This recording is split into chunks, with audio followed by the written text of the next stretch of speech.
সংসারে যে কর্মগুলো আমরা করি বাবা, সেগুলো সংসারের জন্য, সেটা দেহের সুখের জন্য।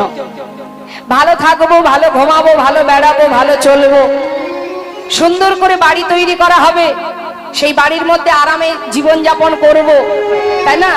একটা এসি রুম হবে, বেশ ভালো একটা গাড়ি হবে, তাতে ঘুরবো, এগুলো হচ্ছে আমাদের দেহের সুখ। কিন্তু এই দেহের মধ্যে যেটা আছে, অর্থাৎ যে শক্তির জোরে আমরা কথা বলছি, অর্থাৎ আত্মা, এই আত্মার সুখ কি, আত্মার খোরাক কি, আত্মার খাদ্য হলো এই হরিনাম মহামন্ত্র। নিতাই গৌর হরি। এটা হচ্ছে আমার খাবার। আমি মানে আত্মা, এই দেহটা আমি নয়। এর মধ্যে যার শক্তি, আমার আমার করো বুঝিতে না পারো আমাতে কি আছে রতন, কোন শক্তি বলে বেড়াই চলি বলে কিসের অভাবে হয় দেহ পতন। দেহের মাঝে আছে প্রাণেরই সঞ্চার, তাহাতেই বলি আমার আমার, প্রাণ গেলে হবে সবাকার, সব নেশারি সব। হরি বল হরি বল। যত সময় প্রাণ থাকবে তত সময় আমার আমার করব, প্রাণ চলে গেলে আর বলবো না, তাই না? প্রাণটা যত সময় আছে তত সময় আমার আমার করছি, মারামারি হানাহানি কাটাকাটি করছি। কিন্তু বৈষ্ণব মহাজন বললেন, কাতবকান্তা কাস্তে পুত্র সংসারায় বতিব বিচিত্র, নলিনী জলগত তরলং তদ্বদ অতিশয় জগ। অর্থাৎ ইহ জগতে এই সংসারটা, এই সংসার জীবনটা একটা বিচিত্র নাট্য মঞ্চ। কিন্তু মহাজন বললেন, এই বিচিত্র নাট্য মঞ্চে আমরা অভিনয় করে চলেছি, সবাই অভিনয় করছি। কখনো কারোর পুত্র ছিলেন, কখনো কারোর বাবা হলেন, কখনো কারোর স্বামী হলেন, এই তো চলছে যাত্রা। এইভাবে আমাদের যাত্রা যেদিন শেষ হয়ে যাবে, সেদিন আমাদের নিজের ঘরে ফিরে যেতে হবে। হরিবল হরিবল। তাই আপন ঘরে ফেরার জন্য সকাল সকালে যদি সদ্গুরুচরণ আশ্রয় করা যায়, যদি সঠিক পথে সন্ধান পাওয়া যায়, এসেছিলাম ভালো, যাবার পথ সবাই ভুলে গেছে, তাহলে যাবার পথটা দেখাবে কে? যখন এসেছিলাম ঠিকঠাক এসেছিলাম, যাবার পথটা দেখাবে কে? একমাত্র কলিযুগে সদ্গুরু। এখানে যত ভক্ত আছেন একবার হাত তুলে দেখান, কার কার গুরু দীক্ষা শিক্ষা হয়েছে? পাই তো পাই না, আপনারা পেয়েছেন, এটা আপনাদের সৌভাগ্য। কখন চলে যাবে প্রাণ পাখি কেউ জানে না। তাই সময়টা নষ্ট না করে গুরুচরণ আশ্রয় করে যত সময় এখানে কীর্তন হবে, দু বাহু তুলে সবাই হরিধ্বনি করবেন, উলুধ্বনি করবেন, দুটি বাহু তুলবেন। দেখি সবাই মিলে একবার দু বাহু তুলুন, আর একবার আমার সাথে সবাই একটু হরিনাম মহামন্ত্র জপ করুন, গাইবেন সবাই। জয়নিতাই জয় গৌর, নাম ছাড়া কলিজীবের নাহি আর ধর্ম, সর্বধর্ম সার নামে এই শাস্ত্র মর্ম। আজ নদিয়া নাগরী বললেন, সজনী এই ব্যাধি সারাবো কোথায়? তখন দ্বিতীয় নাগরী বললেন, এই ব্যাধি সারানোর কোনো রাস্তা নেই, তবে একটা উপায় বলা যায়, যদি তুমি সাধু সঙ্গ করতে পারো, ভক্ত সঙ্গ করতে পারো, তাহলে কি হবে? এই ব্যাধি সারা তো দূরের কথা, আরো দ্বিগুণ হবে। নিতাই গৌর হরি বল। তাহলে ব্যাধি যদি না সারে, তাহলে ব্যাধি যাতে দ্বিগুণ হয় সেই ব্যবস্থা করতে হবে। হ্যাঁ, আজ এই লীলার পাশে দাঁড়িয়ে বৈষ্ণব মহাজন বললেন, দেখো দেখো, আহা গৌরাঙ্গ প্রীতি খানি বড়য় বিশাল, গৌরাঙ্গ প্রীতি খানি বড়য় বিশাল, আমার গৌরাঙ্গ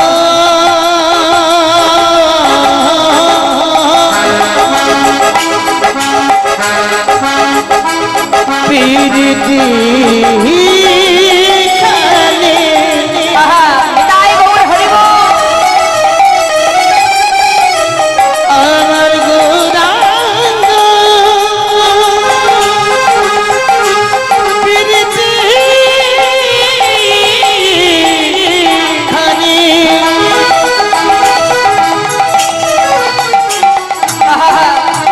আমার গৌরাঙ্গ প্রীতি খানি। গৌরাঙ্গ প্রীতি খানি বড়য় বিশাল, ও আমার গৌরাঙ্গ প্রীতি খানি বড়য় বিশাল। বাসু কহে নাহি রহে ফুলের ধর, বাসু কহে নাহি রহে ফুলেরি ধর, কিছু রইল না রইল না, রইল না রইল না, না না কিছু রইল না রইল না, কিছু রইল না রইল না। ওই গোরা রূপে নয়ন দিয়ে কিছু রইল না রইল না। ওই গোরা রূপে নয়ন চরণে সব সপিলা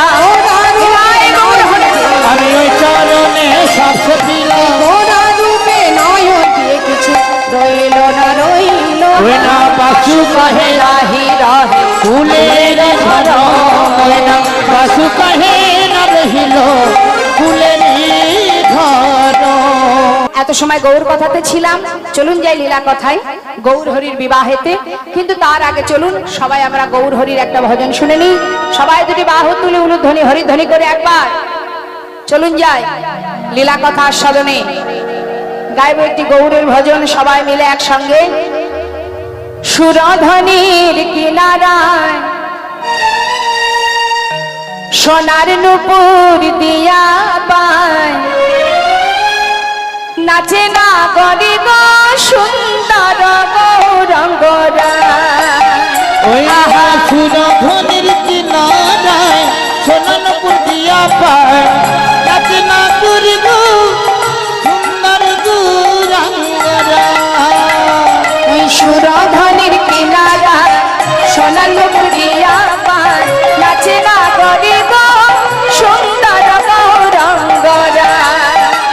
ওই সুরধ্বনির কিনারায় সোনালো পুজিয়া পায় নাচে না করি গো সুন্দর গৌরাঙ্গরায়। দেখো সুন্দর আহা সুন্দর ওই দেখো সুন্দর গৌরঙ্গরায় নাগরি গো সুন্দর ধনী হরিবল। ওই না সুরধ্বনির কিনারায় সোনানপুর দিয়া পায় নাচে না করি গো সুন্দর গৌরাঙ্গরা। সুন্দর কপালে সুন্দর তিলক। গৌর হরির অঙ্গে কোনো দামি দামি বসন আছে? আছে কি? দামি কোনো গহনা আছে, অলংকার আছে? তথাপিও সে সুন্দর। সুন্দর তো সেই যার অঙ্গে দামি বসন ভূষণ নেই, তথাপিও সে সুন্দর হতেও সুন্দরতম দেখায়। যাকে দেখে জগৎ ভোলে সেই তো সুন্দর। কি বললেন শাস্ত্রে?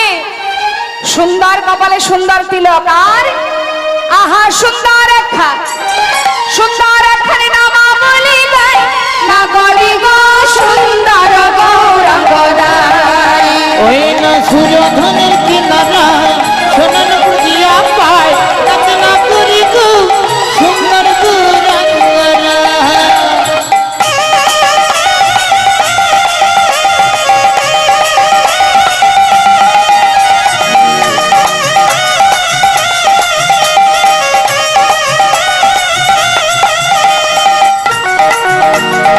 হরিবল গৌর হরিবল।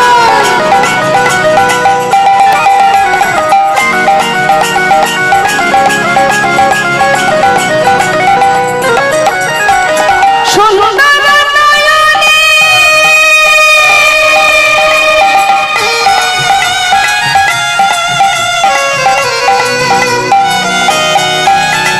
চাই গো রাজার পানে গো সুন্দর নয়নে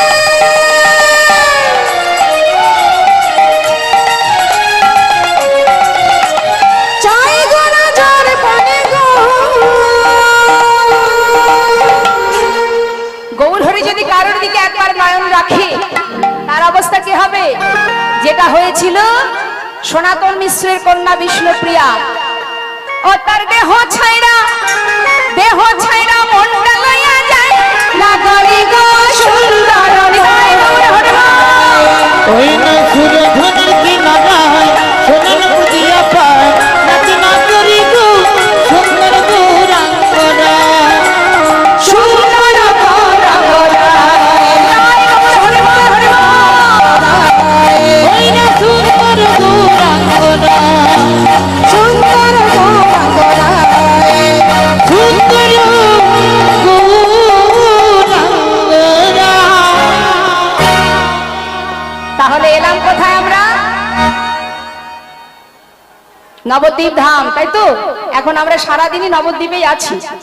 তা নবদ্বীপের মাঝে নদিয়ার চাঁদ আমার গৌর সুন্দর। আস্তে কথা নয় মা। গৌর হরি শচীগর্ভ সিন্ধু মাঝে উদয় হবার পর ছেলে আমার একটু একটু করে বিদ্যাভাসে দিগ্বিজয়ী পণ্ডিত হলেন।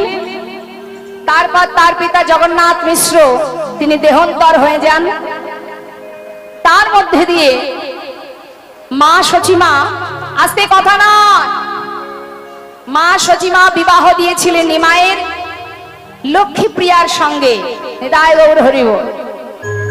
লক্ষ্মীপ্রিয়ার সঙ্গে গৌরহরির বিবাহ হবার পর মহাপ্রভু গিয়েছিলেন নবদ্বীপ থেকে তার পিতৃভূমি দর্শনে শ্রীহট্টে, বাংলাদেশে। আমরাও যাই বাংলাদেশে, সেই শ্রীহট্টে। মায়ের একটু আস্তে কথা নয়। আমরা যেখান থেকে এসেছি বনগা বেনাপোল, ওই বনগা থেকেই বর্ডার পাস করে যদি আমরা গাড়িতে উঠি, বাসে উঠি, তাহলে 13 থেকে 14 ঘন্টা লেগে যায় সেই শ্রীহট্ট। বাসে 14 ঘন্টা লাগে। আর স্বয়ং মহাপ্রভু নবদ্বীপ থেকে পায়ে হেঁটে গিয়েছিলেন পিতৃভূমি দর্শনে। নাম প্রচার করতে করতে নিজে মুখে নাম করেছেন, জগৎজীবকে নাম দিয়েছেন, আর পিতৃভূমি দর্শনে যান। তা তিনি যখন পিতৃভূমি দর্শনে চলে যান, সেই সময় লক্ষ্মীপ্রিয়া তিনি প্রভুর শোকে এই শোকাহত হয়ে কালক্রমে তার মৃত্যু হয়। নিতাই গৌর হরি বল। এটা কোনো সাপ নয়, কাল সাপ।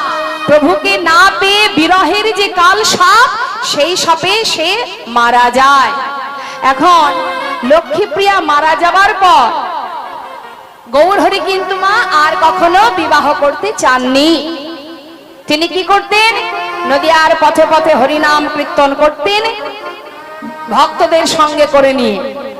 এখন মা সচিমা, তার তো বয়স হয়েছে, বৃদ্ধা মা মনে মনে চিন্তা করতে শুরু করলেন। দেখবেন যখন মা বাবার বয়স হয় না, তখন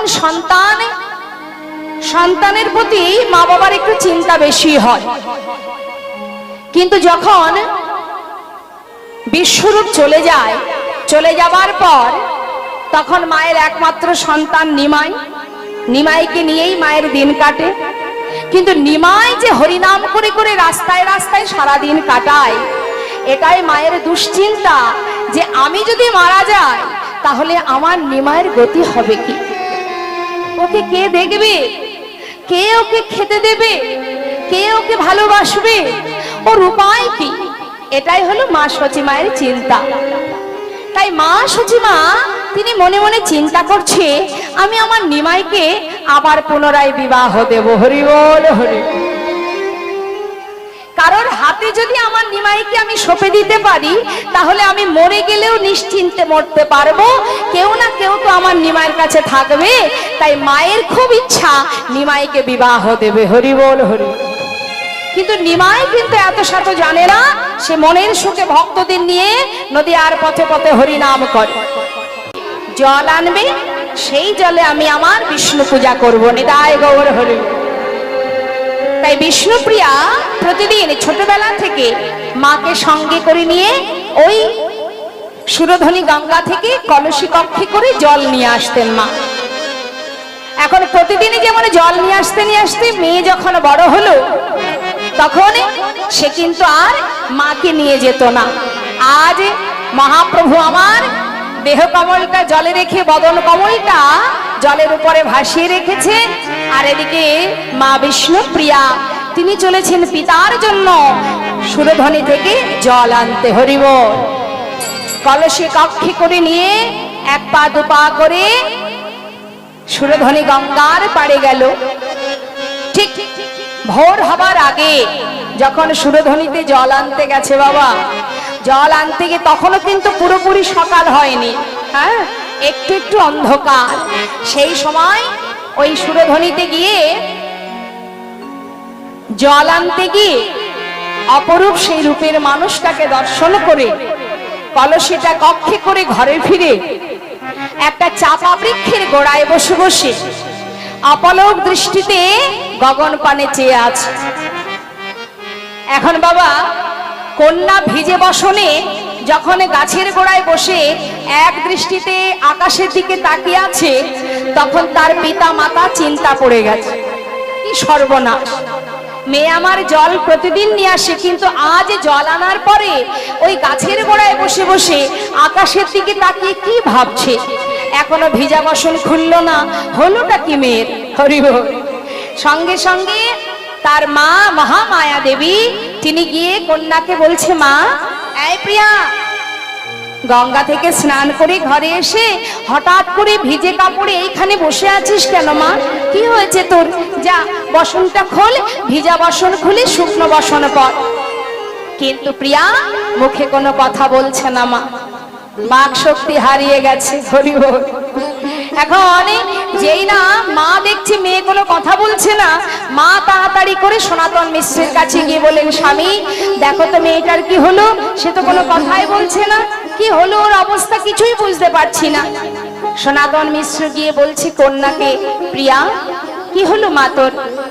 প্রতিদিন তো বিষ্ণু পূজার জন্য জল নিয়ে আসিস, আজ হঠাৎ তোর কি হলো? এমন করে বসে আছিস, ওঠ মা ওঠ। মেয়ে কোনো কথাই বলছে না মা। হরি বল হরি বল। চিন্তা পড়ে গেল সনাতন মিশ্র, কি হলো আমার মেয়েটার?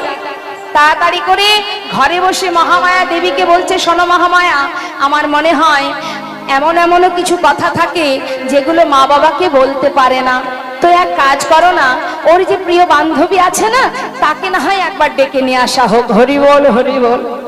তা বিষ্ণুপ্রিয়ার প্রিয় বান্ধবীকে কাঞ্চনা সখী, তাই যাদবকে বলছে, আয় যাদব, যা তো কাঞ্চনাকে ডেকে নিয়ে আয়। এখন কাঞ্চনা সখী বুদ্ধিমতী এবং ভক্তিমতী। কাঞ্চনা সখী হচ্ছে বিষ্ণুপ্রিয়ার প্রিয় সখী, তাই কাঞ্চনাকে যেই না ডেকেছে, কাঞ্চনা তাড়াতাড়ি করে এসে মা মহামায়ার কাছে জিজ্ঞাসা করছে, কি হয়েছে কি? বলছে, জানি না রে মা, দেখ তো গিয়ে, তুই তোর প্রিয় বান্ধবী, একবার যা গিয়ে দেখ আমার মেয়েটার কি হলো। সে তো কোনো কথাই বলছে না, সর্বদাই ওই আকাশের দিকে তাকিয়ে আছে। যা মা, একবার তুই যা। আহা, দেখবেন মা, আপনারা তো অনেকেই আছেন, সবাই তো আর অন্তরঙ্গ হতে পারে না। এখন অন্তরঙ্গ সখী যারা হয়, দেখবেন তার অন্তরঙ্গ বান্ধবী যদি একটু মৌনতা থাকে, মানে একটু বিরহের মধ্যে থাকে, দেখবেন দ্বিতীয় বান্ধবী গিয়ে কি করে, তাকে কিন্তু বারবার জিজ্ঞাসা করে, এই তোর কি হয়েছে বল, তাই না? এখন কাঞ্চনা সখী তাড়াতাড়ি করে কি করেছে, ওই যে বিভোর হয়ে আছে, ছুটে গিয়ে বিষ্ণুপ্রিয়াকে ধরে একেবারে জড়িয়ে ধরে আগে কিছুটা ঝাঁকিয়ে নিয়েছে। মানে মনটা একভাবে একই দিকে আছে, তো তা ধরে এমন করে ঝাঁকিয়েছে, সে কিন্তু তার মনটাকে যেভাবে একদিকে ডুবেছিল সেটা আর নেই। আহা, বিষ্ণুপ্রিয়া বলছে, কাঞ্চনা আমাকে ছেড়ে দে, শুধু এই একটা কথাই বলছে, আমাকে ছেড়ে দে। ছাড়বো মানে? কি হয়েছে তোর? এই প্রিয়া, তোর জন্য তোর মা চিন্তিত, তোর বাবা চিন্তিত, আমরা চিন্তিত, এইভাবে বদনটা মলিন করে আকাশের দিকে তাকিয়ে বসে আছিস, আবার বলছিস ছেড়ে দে। আগে বল কি হয়েছে তোর, বল, আমায় খুলে বল। বিষ্ণুপ্রিয়া কোনো কথাই বলছে না। কাঞ্চনা সখী বলছে, প্রিয়া বল না কি হয়েছে, আমাকে বল, আমি তো তোর মরণ সখী, আমাকে খুলে বল কি হয়েছে। কেন বলবি না, বল, যদি পারি আমি তোর এই সমস্ত চিন্তা দুঃখ আমি সবকিছু মোচন করবার চেষ্টা করব। আমার মনে হয় এমন দৃষ্টিতে তুই তাকিয়ে আছিস, নিশ্চয়ই তোর মনটাকে কেউ হরণ করে নিয়েছে। বলতে পারিস সে কে যে তোর মন হরণ করেছে? বল প্রিয়া, বল কি হয়েছে।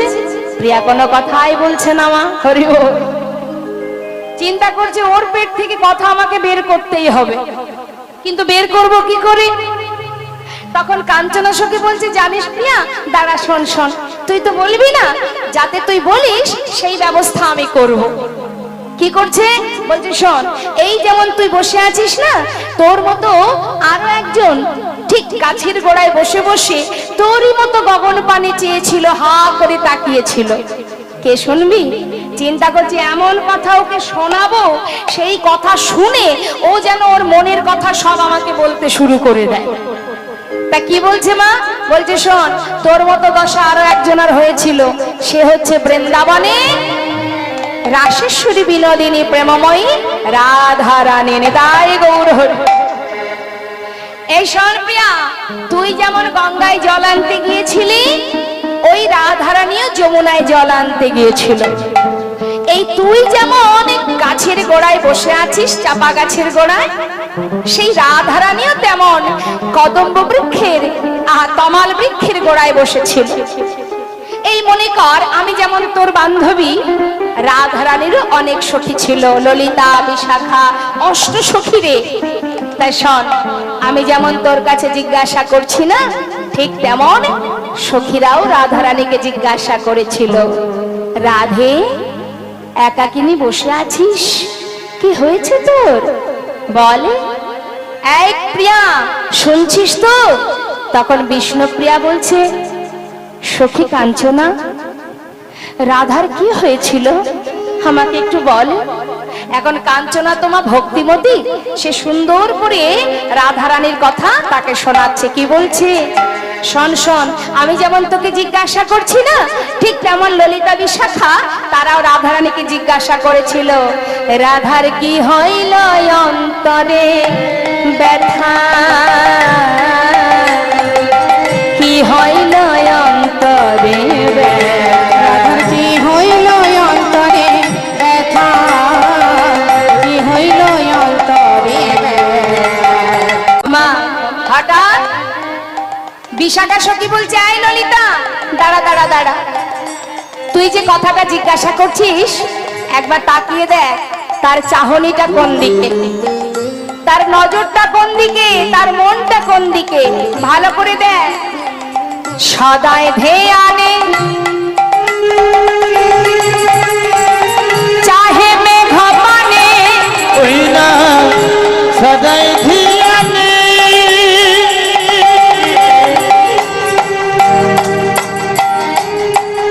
চাহে মেঘ পানে, না শোনে কাহার কথা, সদাই ধিয়ানে, চাহে মেঘ পানে, না শুনি কারো কথা, বিরোধী আহারে রাঙা বাস পারে, ওলে যে মতি যোগিনী পারা, বিরতি আহারে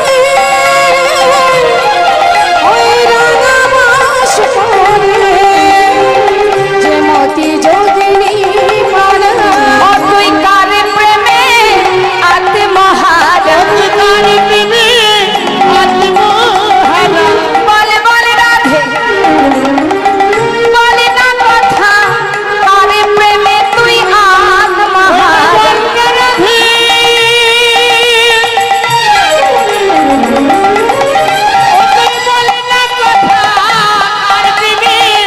আত্মহারা, আহা, ও রাধে বিরতি আহারে রাঙা বাস পরে, যে মতি যোগিনী ওই পারা, নদী হরে রাঙা বস পরে জন্মতি যোগিনী পারা। বুঝেছি বুঝেছি রা।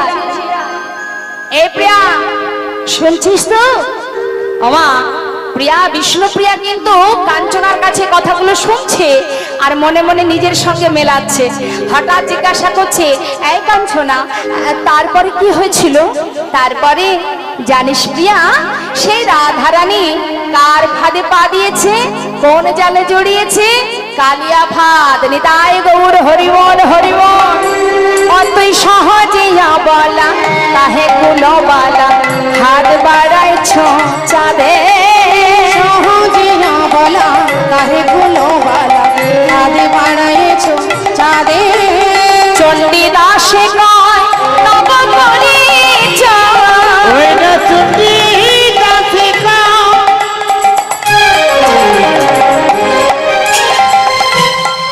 ওই না নব পরিচয়, পড়েছে কালিয়া ভালে।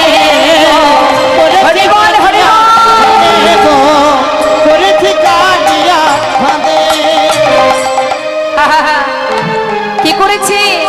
ফাঁদ পেতেছে, হাত পেতেছে, আজি ফাঁদ পেতেছে, হাত পেতেছে, মরালিনী ধরবে বলে ফাঁদ পেতেছে, রালিনী ধরবে বলে হাত পেতেছে, চণ্ডীদাসে নব পরিচয়, পড়েছে কালিয়া ফাঁদে।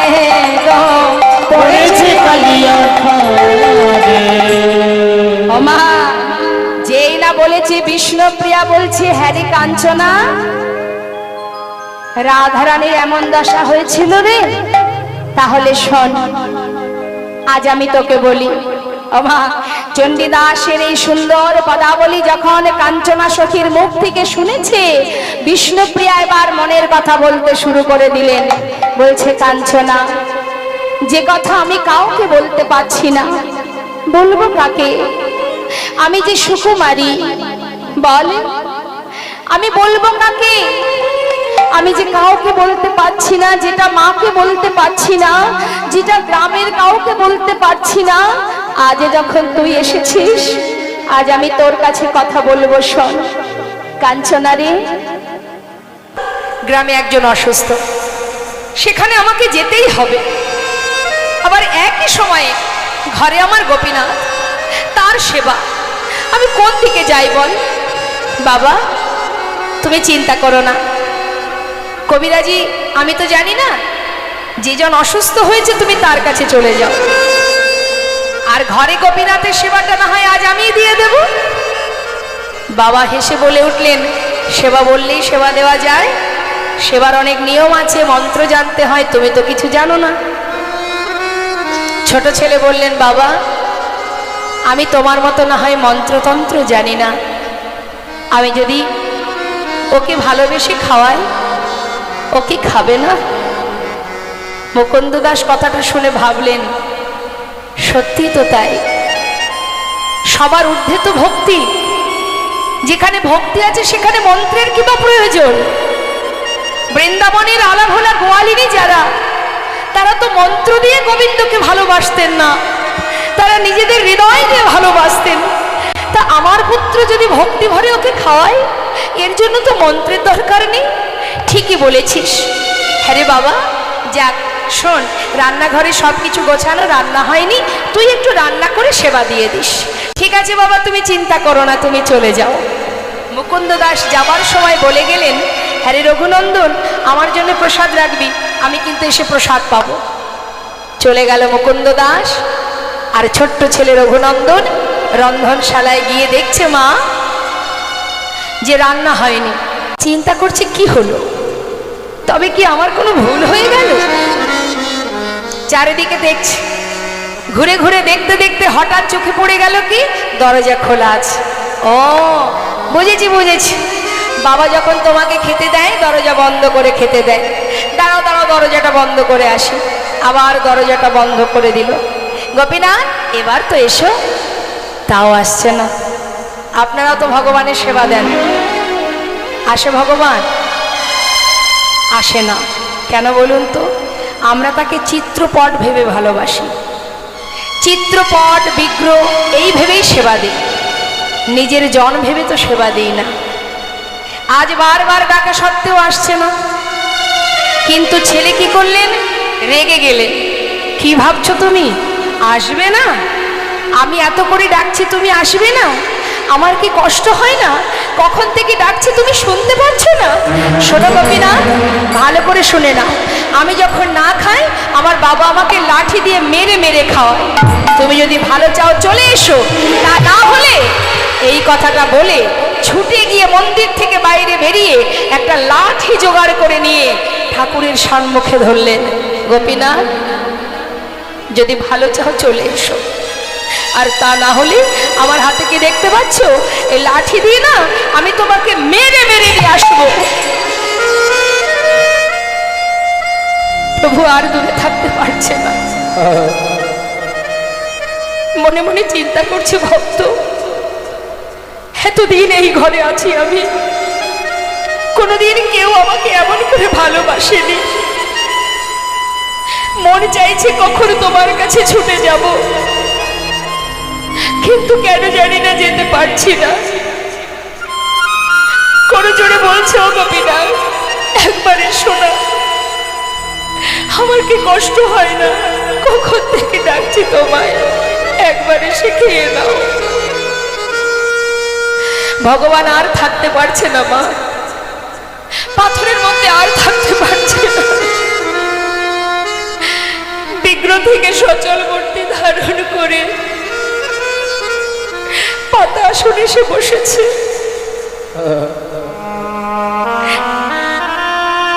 জিজ্ঞাসা করছে কে করেছে? আমি রান্না করেছি। মনে মনে ভাবছে দেখেছো, যেই না লাঠির ভয় দেখিয়েছি আর ভয় পেয়ে চলে এসেছে। শিগগিরই খেয়ে নাও, কখন থেকে ডাকছি তোমায়। কেমন হয়েছে গোপীনাথ? ভালো হয়েছে? ভালো হয়নি বলো? আমি তো কোনোদিন রান্না করিনি। ভগবান চোখের জলে বুক ভাসিয়ে কাঁদছে আর বলছে, ভক্ত কি করে বোঝাবো তোমায় যে আমার কাছে অমৃত। তুমি আমার জন্য ভালোবেসে রন্ধন করেছো, সেটা কি করে খারাপ হতে পারে? আমি তোমায় বলে বোঝাতে পারবো না। আমার বড় কাজটা তুই করে দিয়েছিস, এবার আমাকে একটু প্রসাদ দে তো, খুব খিদে পেয়েছে। জানো বাবা, আজ আর প্রসাদ নেই। প্রসাদ নেই কেন? প্রসাদ কি হলো? কোনো ভক্ত এসেছিল নাকি ঘরে? না না, কেউ আসেনি। তোমার ওই গোপীনাথই তো সব খেয়ে নিচ্ছিল। ভাগ্যিস আমি হাতটা ধরেছিলাম, আমার জন্য একটুকু রেখেছিল, সেটা আমি খেয়ে নিয়েছি। মুকুন্দ দাস মনে মনে ভাবছে, এটা কি করে সম্ভব? প্রতিদিন তো আমি তাকে সেবা দিই, কোনোদিন তো সে সেবা করে না। আর আজ আমি ঘরে নেই, আজই খেয়ে নিল? না না, নিশ্চয়ই আমার ছেলে মিথ্যা কথা বলছে। সে নিজে খেয়ে পাথরের বিক্রির নামে দোষ দিচ্ছে। না না, এটা তো অন্যায়, এটা পাপ, এটা তো আমি মেনে নিতে পারবো না। আমার ছেলে সে ভগবানের সেবা দিয়ে নিজে সেবা করে আজ সেই বিক্রির নামে দোষ দিচ্ছে। এর উপযুক্ত সাজা আমি ওকে দেব। কি করলেন মা? সেই দিন কোনো কথা বললেন না। তার পরের দিন সকালবেলা ছেলেকে ডাকলেন, রঘুনন্দন। বলতে শুরু করলেন, বিপদে পড়েছি, মস্ত বড় বিপদে। একমাত্র আপনিই পারেন রক্ষা করতে। আমরা কি করব এখন? যেই না বলা, ভোলানাথ বললেন, চিন্তা করো না, শালি বলে কথা, বিপদ থেকে তো রক্ষা করতেই হবে। তা যে কাণ্ড ঘটিয়েছে ভাইরা ভাই, এখন এক কাজ করো, যদি কি না একটা কলাও বেঁচে থাকে, আমার মাথায় গঙ্গা বাঁধা, এর মধ্যে যদি তুমি একটা কলাও যদি বেঁচে থাকে তোমার স্বামীর, সেই একটি কলা নিয়ে এসে তুমি আমার এই জটার মধ্যে যে গঙ্গা আছে তার মধ্যে রেখে যাও। হরি বল। এটা হচ্ছে ওয়াটার প্রুফ। এর মধ্যে যদি থাকে কোনো অভিশাপ কাজ হবে না। অভিশাপ প্রুফ, কোনো অভিশাপ কাজ করবে না। রেখে যাও। তাড়াতাড়ি করে একটা কলা বেঁচে ছিল, সেটাকে নিয়ে ভোলানাথের মাথায় গঙ্গার মধ্যে রেখে এবার ভোলানাথ পরামর্শ দিলেন, তোমরা চলে যাও গুরুদেবের কাছে। সেখানে গিয়ে সকলে করজোড়ে অনুনয় বিনয় করো এবং স্বামীর প্রাণ ফিরিয়ে নেওয়ার চেষ্টা করো। সবাই মিলে ছুটে গিয়ে গুরুদেবের কাছে গিয়ে বলেন, গুরুদেব, স্বামী যদি অপরাধ করে থাকে, আমরা তো তার সহধর্মিণী, আমরা তো কোনো অপরাধ করিনি, তাহলে পতি হারিয়ে এই বৈধব্য জনম কেমনে সইব? তাই আমাদের এই অপরাধ থেকে মুক্তি দিন গুরুদেব। গুরুদেব সকলের কথায় সন্তুষ্ট হয়ে বললেন, দেখো, এমন সময় তুমি এসেছো, তোমরা আর তো কোনো উপায় নেই। যদি তোমার স্বামীর একটি কলাও বেঁচে থাকে, সেই একটি কলা নিয়ে যদি ওই নদীতে স্নান করাতে পারো, তবেই তোমার স্বামীর পুনরায় আবার জীবন ফিরে পাবে। সঙ্গে সঙ্গে বিলম্ব না করে তাই শিবের জটা থেকে সেই একটি কলা তুলে যখনই স্নান করালেন মা ওই জলে, নদীর জলে, সঙ্গে সঙ্গে তার পুনরায় আবার জ্যোতি ফিরে পেল, পূর্ণ জ্যোতি ফিরে পেল।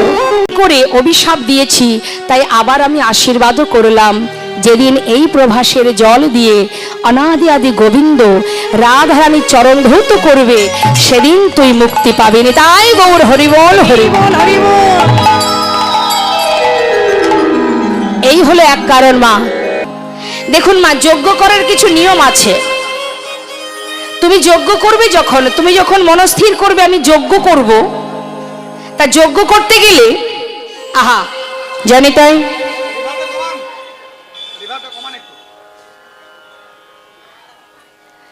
যজ্ঞ যখন আপনি করবেন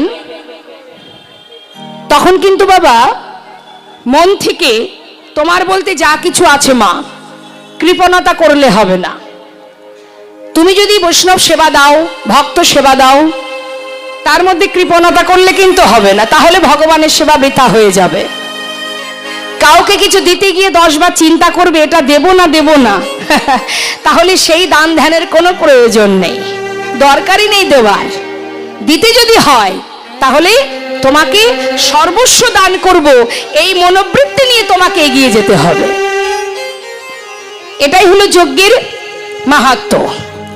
বৈষ্ণব সেবা দেবে, কৃপণতা করবে না, থাক এত কিছুর দরকার নেই, অল্প স্বল্প করে দাও, কোনো লাভ নেই। মানুষের চোখের ফাঁকি দেওয়া যায়, ভগবানের ফাঁকি কেউ দিতে পারবে? হরি বল, তার ফাঁকি দেওয়া যায় না। তাই কোনো কিছু কর্ম করার আগে আমাদের ভাবতে হবে। আজ করুণাময় গৌর সুন্দর তিনি দাদা নিত্যানন্দ প্রভুর সঙ্গে, দাদা নিতাই চাঁদের সঙ্গে আলোচনা করলেন দাদা কি করতে হবে। দাদা বললেন সবার আগে যজ্ঞ করতে গেলে সকলকে তো নিমন্ত্রণ করতে হবে, সাধু গুরু বৈষ্ণবকে। সাধু গুরু বৈষ্ণবের নিমন্ত্রণ, এটাই হলো যজ্ঞের প্রথম কাজ। গুরুকে নিমন্ত্রণ করো, বৈষ্ণবগণকে নিমন্ত্রণ করো। তাহলে নিমন্ত্রণ যদি করতে হয় কে দায়িত্ব নেবে? নবদ্বীপের অলিগলি কে চেনে? ওমা আপনারা চেনেন সব অলিগলি? তাহলে নিমন্ত্রণের দায়িত্ব কাকে দেওয়া যায়? হরি বল। তাহলে নবদ্বীপের এত অলিগলি, চারিদিকে এত সাধু বৈষ্ণবগণ, তাদেরকে নিমন্ত্রণ করতে গেলে নবদ্বীপে একজন আছে, সে হলো কে? শ্রীবাস পণ্ডিত। বলে দেরি না করে শ্রীবাসের হাতে দায়িত্ব দিয়ে দাও। শ্রীবাস সব জায়গায় নিমন্ত্রণ করতে পারবে, কারণ ও নবদ্বীপের সব পথ ঘাট ওর চেনা। যেই না বলা শ্রীবাস পণ্ডিতকে ডাকলেন নিতাই চাঁদ, এসো শ্রীবাস। এই শ্রীবাস পণ্ডিত কে মা? হরি বল। নবদ্বীপের এই শ্রীবাস পণ্ডিত, যিনি দাপর যুগের, বলতে পারবেন? দেবর্ষি নারদ। যিনি দাপরের দেবর্ষি নারদ, 3 যুগে দেবর্ষি নারদ, আর কলিতে হলো শ্রীবাস পণ্ডিত। সময় শেষ হয়ে যাবে আমরা কেউ জানি না। तुम कहां से आए हो और जाओगी कहां, इतना दिल विचार लो बस हो गया भजन। একবার ভাবো না কি তোমার পরিচয়, তুমি কোথা থেকে এসেছো? তুমি কি জানো তোমার পরিচয় কি? কি গো মা, জানেন পরিচয়? আপনার ঠিকানা কোথায় একটু বলুন তো শুনি। আপনার বাড়ি কোথায়? আপনাকে জিজ্ঞাসা করছি, আপনার বাড়িটা কোথায়? হ্যাঁ, কাঠালিয়া। আপনার বাড়ি? আপনার কাঠালিয়া তো, চক কাঠালিয়া। তাহলে মা বাড়ি কোথায় আমাদের? আপনাদের চক কাঠালিয়াতে। এটা আপনার ঠিকানা তো? এর আগে আপনি কোথায় ছিলেন? মানে এখন না হয় চক কাঠালিয়াতে আছেন, এর আগে কোথায় ছিলেন? বাংলাদেশে। আচ্ছা, কোথায় ছিলেন ঠাকমা বাংলাদেশে? বরিশাল ডিস্ট্রিক্ট। আচ্ছা আচ্ছা, ওখানে আমরা প্রায় যাই।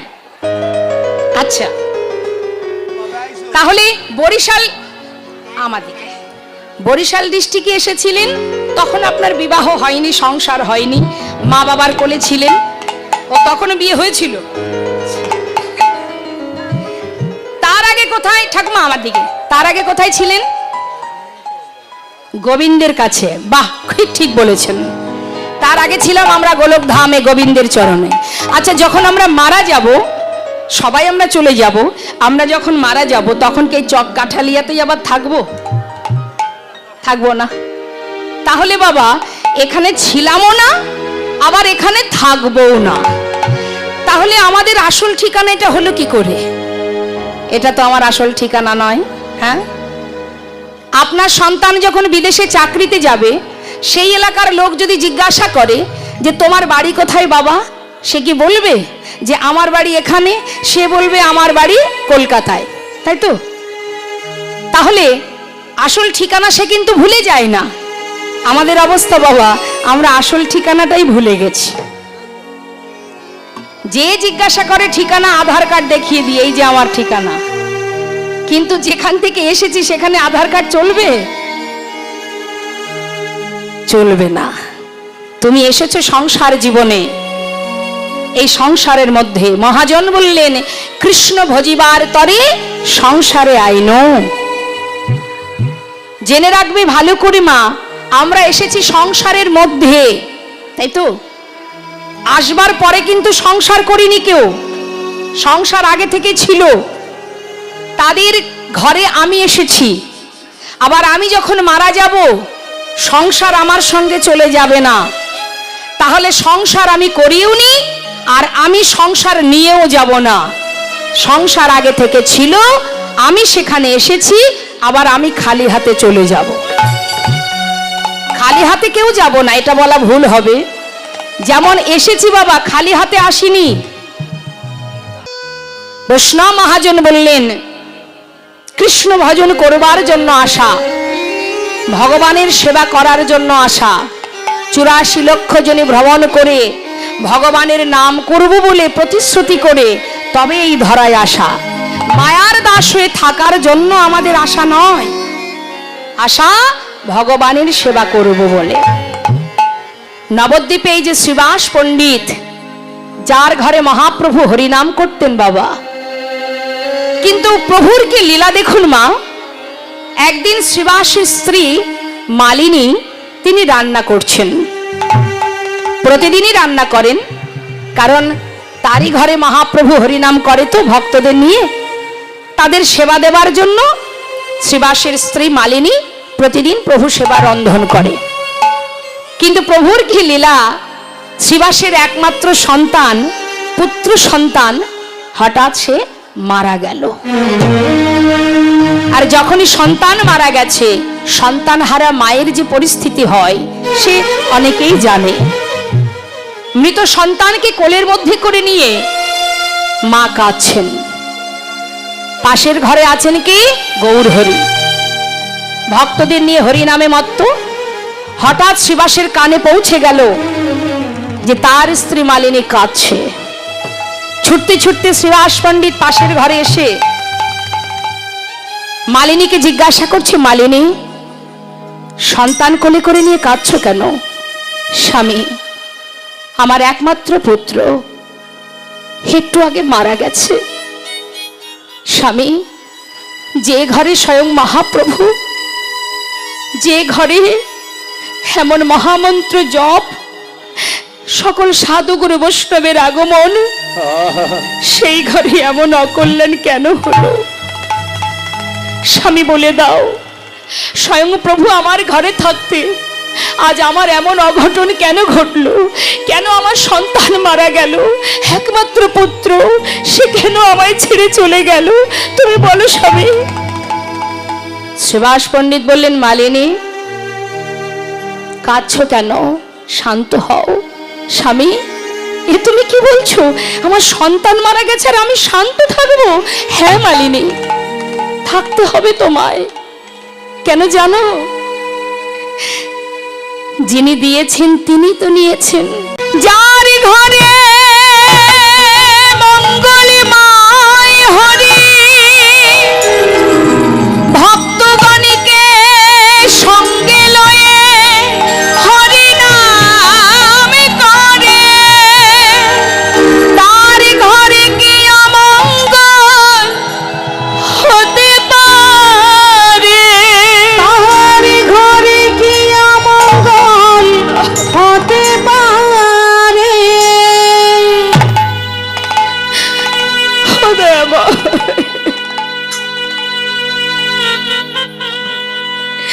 তুমি কি বললে? আমার ঘরে অমঙ্গল কেন হবে? যিনি করুণাময়, যিনি পতিত পাবন, যিনি কাঙালের হরি, আজ স্বয়ং তুমি আমার ঘরে এমন মধুর হরি নাম করছো। তুমি আমার ঘরে অমঙ্গল কেমন করে হবে দয়াময়? কোনো অমঙ্গল হয়নি। পাশে দাঁড়িয়ে এক ভক্ত বলছে, জানো প্রভু, শ্রীবাসের একমাত্র পুত্র একটু আগে মারা গেছে। শ্রীবাস, তোমার সন্তান মারা গেছে। দয়াময়, আমার সন্তান? এ তুমি কি বললে প্রভু? আমার কেন হতে যাবে? সে তো তোমার। এ জগতে তুমি ছাড়া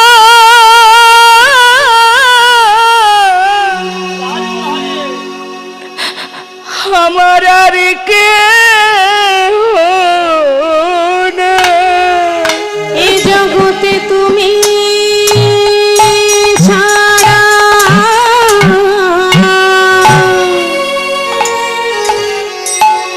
আমার আর কেহ নাই। তুমি আমার মাতা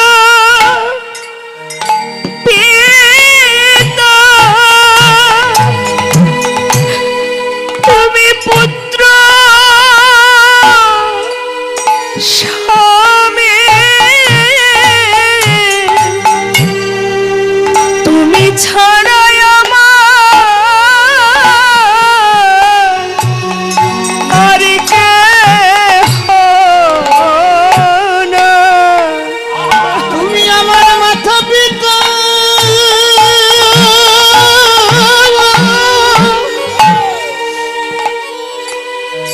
পুত্র স্বামী, এ জগতে তুমি ছাড়া আর কেহ নাই। প্রভু, আমি আর কিছু চাই না। প্রভু, তোমার চরণে ছাড়া যেন করো না গো। আমি আর কিছু চাই না দয়া। তোমার চরণ ছাড়া করো না গো। এ জগতে তুমি মাতা পিতা, তুমি আমার পুত্র স্বামী। প্রভু, আর কিছু চাই না আমি। পিতা পুত্র স্বামী, সন্তানকে কোলে করে কাঁদছেন, তাই জীবকে শিক্ষা দেওয়ার জন্য সেই সন্তানকে কিঞ্চিত সময়ের জন্য পুনরায় প্রাণ দিলেন। প্রাণ দিয়ে জিজ্ঞাসা করলেন, বালক, এত তাড়াতাড়ি মা বাবাকে ছেড়ে চলে যাচ্ছিস কেন? সঙ্গে সঙ্গে সেই সন্তান বলে উঠলেন, কে কার মাতা কে কার পিতা, তুমিই মাতা তুমিই পিতা, তুমিই ভাই তুমিই বন্ধু, তুমিই সব। এই কথাটুকু বলা মাত্রই আবার প্রাণ ত্যাগ করলেন। এখান থেকে শিক্ষা দিলেন মা, এ জগতে যাদেরকে আমরা জড়িয়ে, যাদেরকে আগলে ধরে আমরা দিনগুলো অতিবাহিত করছি, সত্যই কি তারা আমার আপনজন? না, দুদিনের জন্য। আপন আপন করছো যারে, সে তো আপন নয়। দিন ফুরালে বুঝবে আপন যে পর হয়। তাহলে জগতে আপন কে? মহাপ্রভু তিনি যখন দাঁড়িয়ে শ্রীবাসের ঘরে, মালিনী কাঁদছে, মা বলে ডাকবার আর কেউ রইল না। স্বয়ং মহাপ্রভু বলে উঠলেন, আজ থেকে আমি তোমাদের সন্তান। তখন শ্রীবাস পণ্ডিত এবং মালিনীর মনে আনন্দ হলো যে আমার মা বলে ডাকবার আর একটি সন্তান তো রয়েছে। এটাই ছিল তার মনের আনন্দ। এবং প্রভু শিক্ষা দিলেন জগৎ জীবকে, জগতে কেউ কারো নয়। তাহলে আপন কে মা? আমাদের আপন কে? যিনি এখানে পাঠিয়েছেন জন্ম থেকে মৃত্যু পর্যন্ত, যিনি সদা সর্বদাই তোমার পাশে আছে। তুমি দেখতে পাচ্ছ না কেন? দেখবার নয়ন তোমার নেই তাই? পথে চলতে বিপদে পড়ছো, মনে মনে ভাবছো যে এই পথে চলতে গিয়ে এত বড় বিপদ হলো, ভগবানকে দেখতে পাচ্ছে না।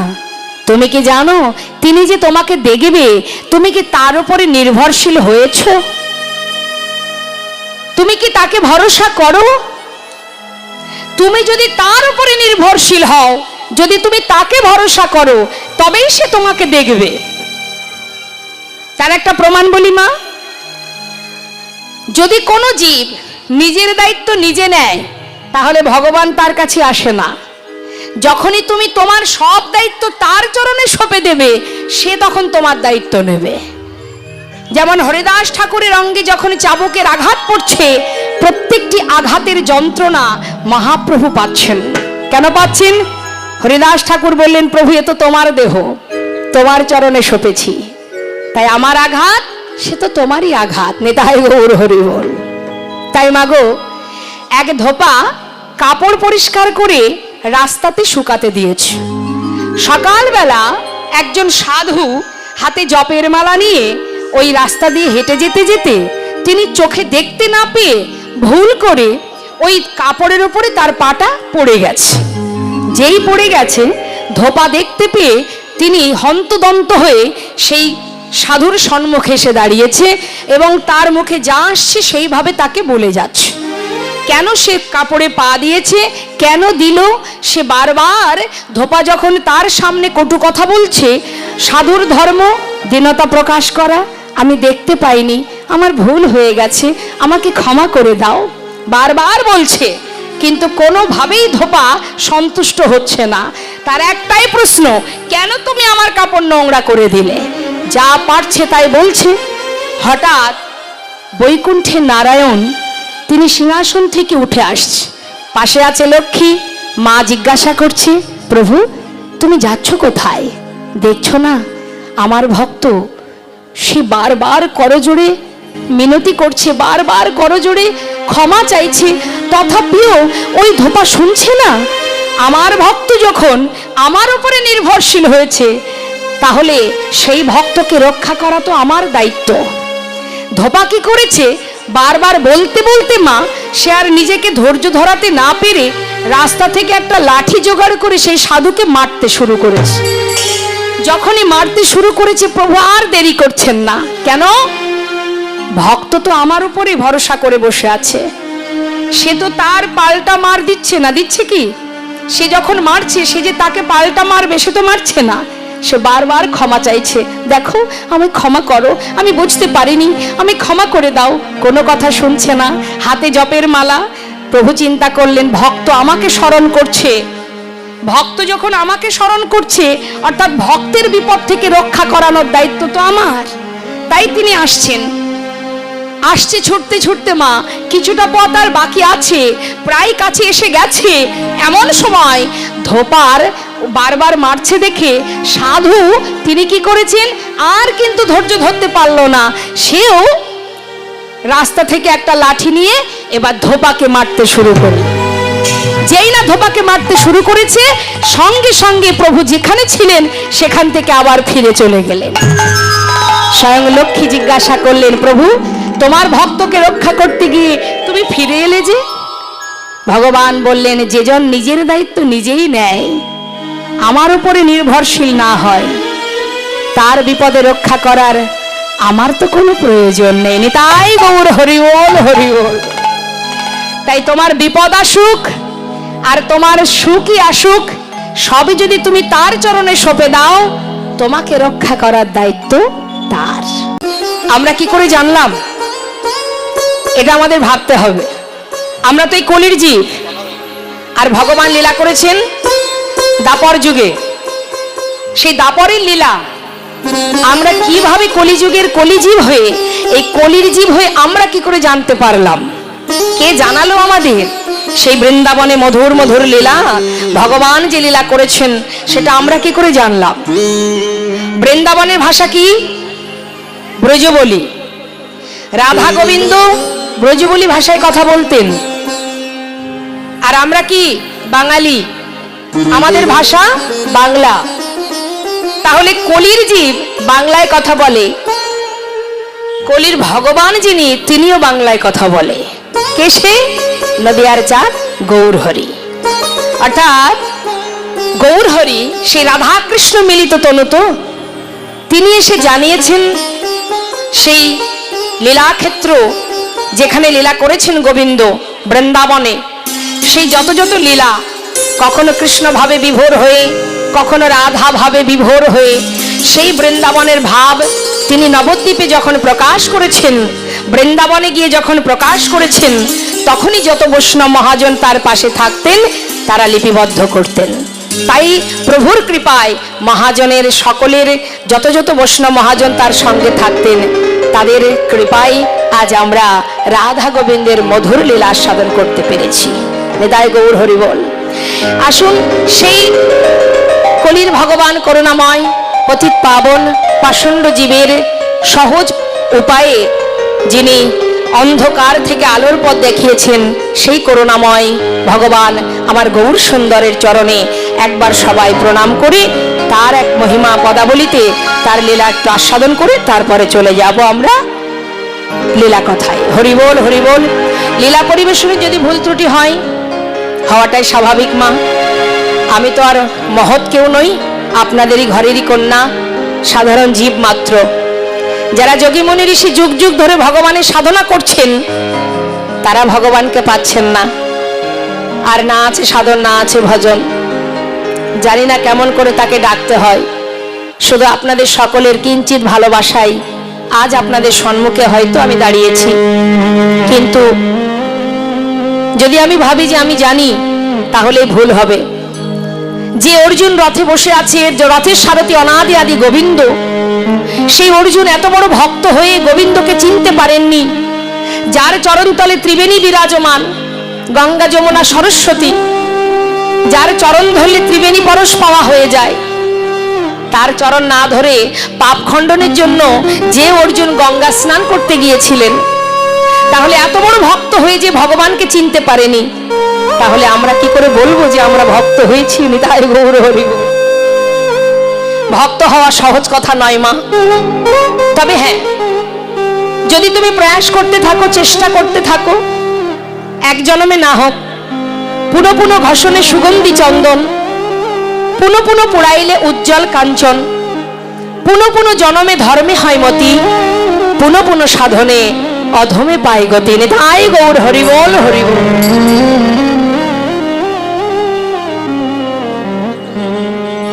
নদিয়ার চাঁদ আমার গৌর সুন্দর, তিনি কি করেছেন? ভাগ্যবতী সুরধনী গঙ্গার তীরে সমস্ত ভক্তগণকে সাথে করে নিয়ে হঠাৎ তার মনে বাসনা জাগলো তিনি যজ্ঞ করবেন। আহা,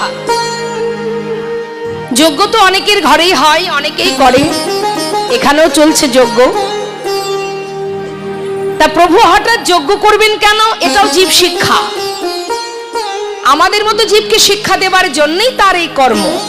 তিনি যেটাই করেছেন বাবা, তার পিছনে কোনো না কোনো কারণ কিন্তু আছে।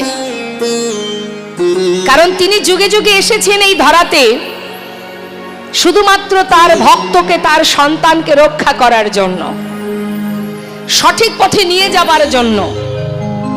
হে জীব, কোন পথে গেলে সেটা সঠিক পথ হবে সেটা তো তিনি বিচার করেন।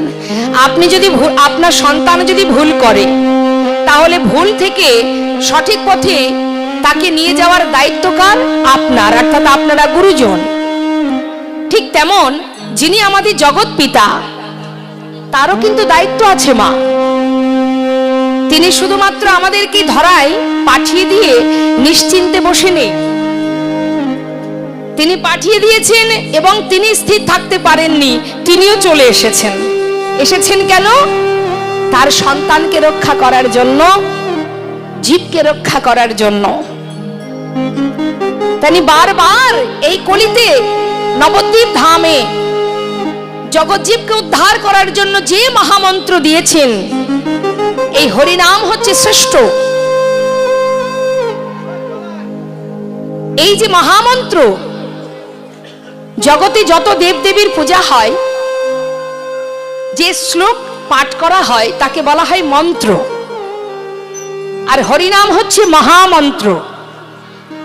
যে মহামন্ত্র জপ করলে বাবা আর কোনো মন্ত্র জপ করতে হয় না। তা আজ আমার করুণাময় গৌর হরি স্থির করলেন যে আমি যজ্ঞ করব, নাম যজ্ঞ। তা তার মনে বাসনা হয়েছে তিনি যজ্ঞ করবেন। যজ্ঞ করতে গেলে মা, আপনারা যখন বাড়িতে বৈষ্ণব সেবার আয়োজন করেন, অষ্টম প্রহর যজ্ঞ করেন, নাম যজ্ঞ দেন, তখন তার চিন্তা ভাবনা, তার পরিকল্পনা করতে 2-3 মাস আগে থেকে 6 মাস আগে থেকে চিন্তা করতে হয়, কিভাবে কি করা যায়, কি কি করতে হবে, তার পরামর্শ হয়, তাই না? আজ আমার করুণাময় গৌর সুন্দর তিনিও কিন্তু মা যজ্ঞ করছেন বটে। তা যজ্ঞ করবার আগে তার মনে ইচ্ছা যে এই যে নাম যজ্ঞ, এই যে হরিনাম যজ্ঞ আমি করব, এই পরামর্শ আমাকে করতে হবে। কার সঙ্গে পরামর্শ করছে? তার যারা বড়, অর্থাৎ কে? দাদা নেতা নন্দ শনে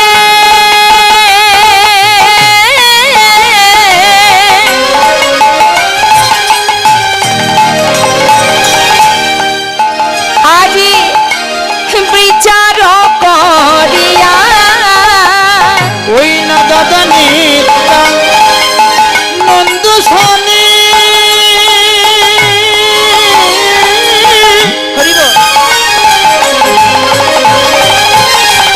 আজ বিচার করিয়া কি করছে মা? পরামর্শ করিলা, পরামর্শ করিলা, আজি পরামর্শ করিলা, যে পরামর্শ করিলা, কি করিতে হবে দাদা পরামর্শ করিলা। দিয়ে কি করবে? পত্রখানি দেবে হাতে, চরণ ধুলি নেবে মাথে। নিতাই গৌর হরিবল। দেবে হাতে চরণ ধুলি নেবে আহা, পত্রখানি দেবে হাতে, চরণ ধুলি নেবে মাথে। পত্রখানি দেবে হাতে, চরণ ধুলি নেবে মাথে।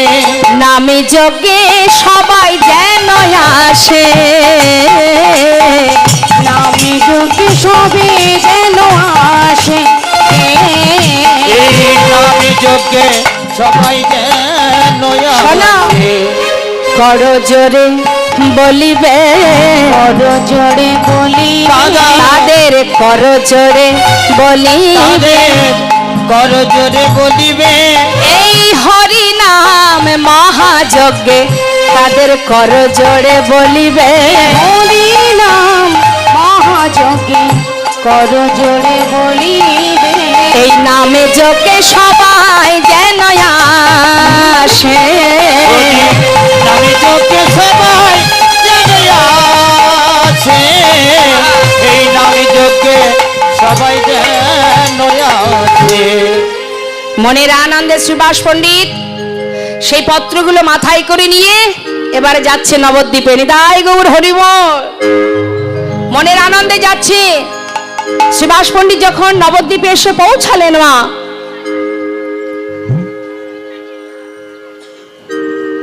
কি হলো?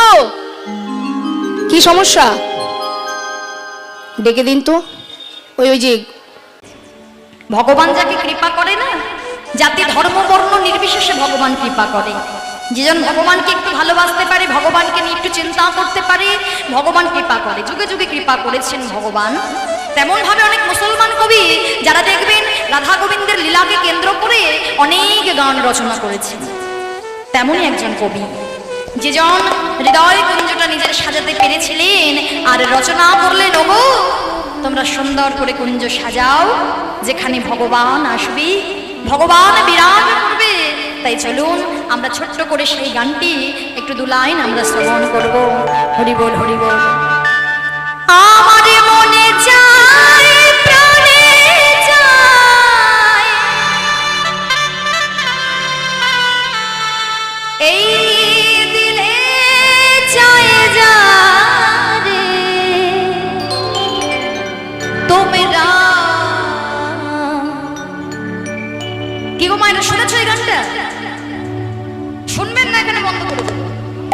বাহ, কুঞ্জ সাজাও গো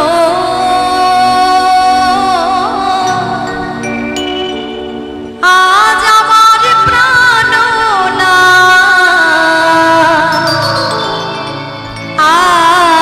আসিতে পারে। চলুন আমরাও সবাই একটু হৃদয় কুঞ্জটা সাজাবো। হৃদয় হরি হরি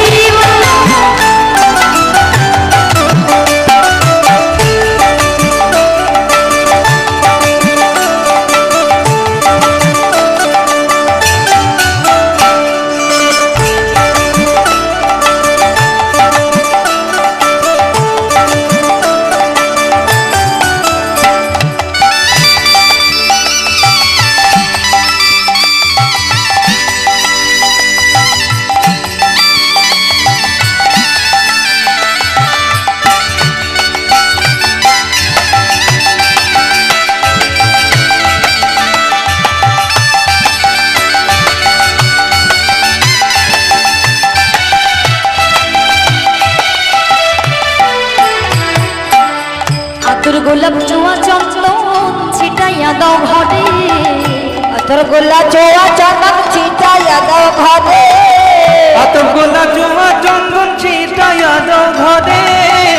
তোর গোলা চন্দন ছিটাইয়া দাও ঘরে। সাজাও গো ফুলের বিছানা পবিত্র হইয়া পড়ে। তোমরা কুঞ্জ সাজাও গো আজ আমার প্রাণনাথ আসিতে পারে। কুঞ্জ সাজাও গো আজ আমার প্রাণনাথ আসিতে পারে।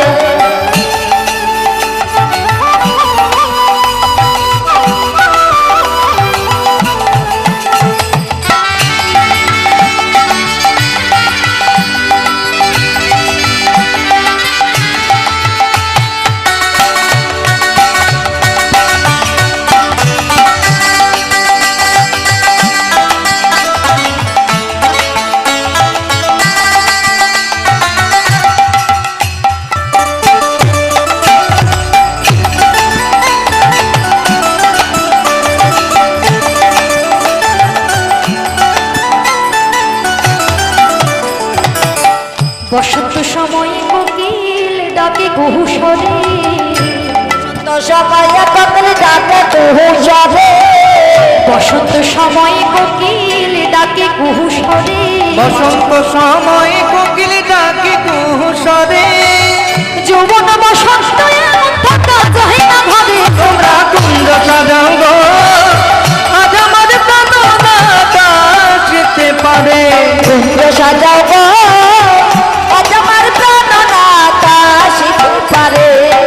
আসিলে আসিতে পারে ভরসায় অন্তরে। আসিলে আসিতে পারে ভরসায় করে। ও আসিলে আসিতে পারে ভরসায় অন্তরে। আসিলে আসিতে পারে ভরসায় করে।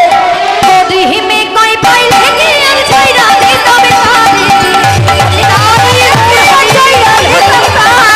তুমি কয় পাইলে কি আর চাইরে দিতাম তারে। তোমরা কুঞ্জ সাজাও গো আজ আমার প্রাণনাথ আসিতে পারে। তোমরা কুঞ্জ সাজাও গো আজ আমার প্রাণনাথ আসিতে পারে। আজ আমার প্রাণনাথ আসিতে পারে। গোবিন্দের অনেক দেরি হয়ে গিয়েছে, মানে গোধূলি বেলায় ফেরে তো। গোধূলি বেলাটা কখন? অর্থাৎ ওই সন্ধ্যা সন্ধ্যা হচ্ছে তখন। তা সেই সময়টা ভগবান আজকে ফিরতে পারিনি, মানে রাত হয়ে গিয়েছে। তা দেরি হয়ে গিয়েছে, এবার সেবা করবে, সেবা করতে দেরি হয়ে গিয়েছে, এবার ঘুমোবে। মা যতক্ষণে না ঘুমোবে ভগবান আসতে পারবে? তা ভগবান ঘুমোতে ঘুমোতে, মা ঘুমোতে ঘুমোতে অনেক দেরি হয়ে গিয়েছে, প্রায় মাঝরাত। তা মাঝরাতে ভগবান দেখলেন আমার মা ঘুমিয়ে পড়েছে, এবার আমাকে যেতে হবে। তাই যখন মা ঘুমিয়েছে পালঙ্ক থেকে নেমে বড় রাস্তায় এসে দাঁড়িয়েছে। বড় রাস্তা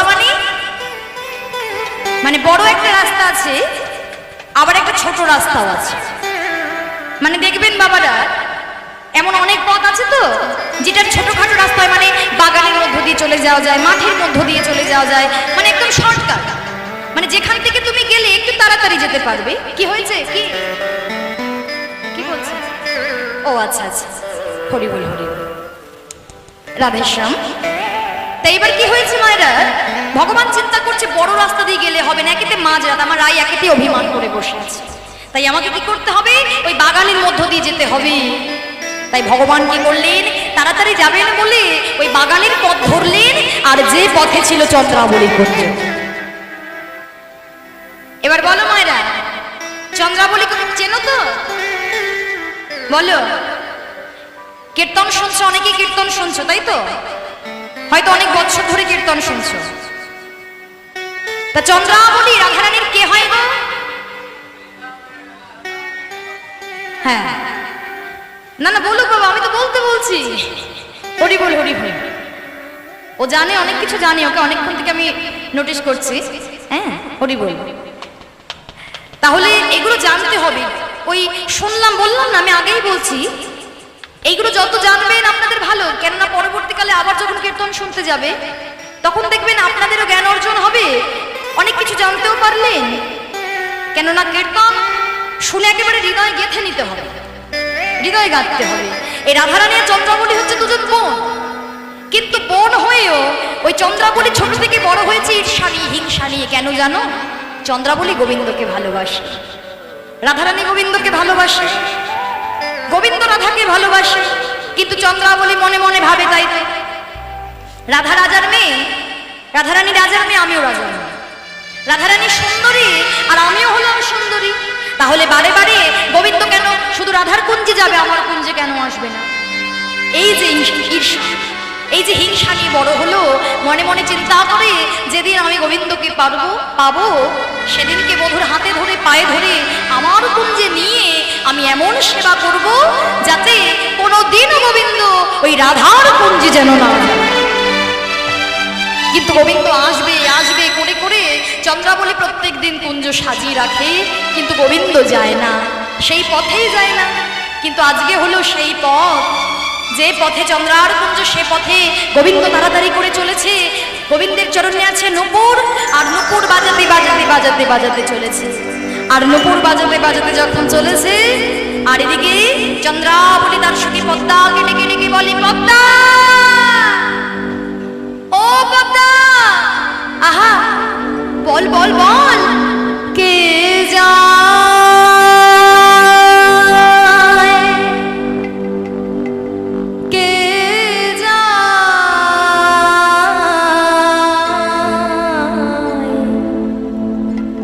নূপুর বাজায় কে মা যায় গো,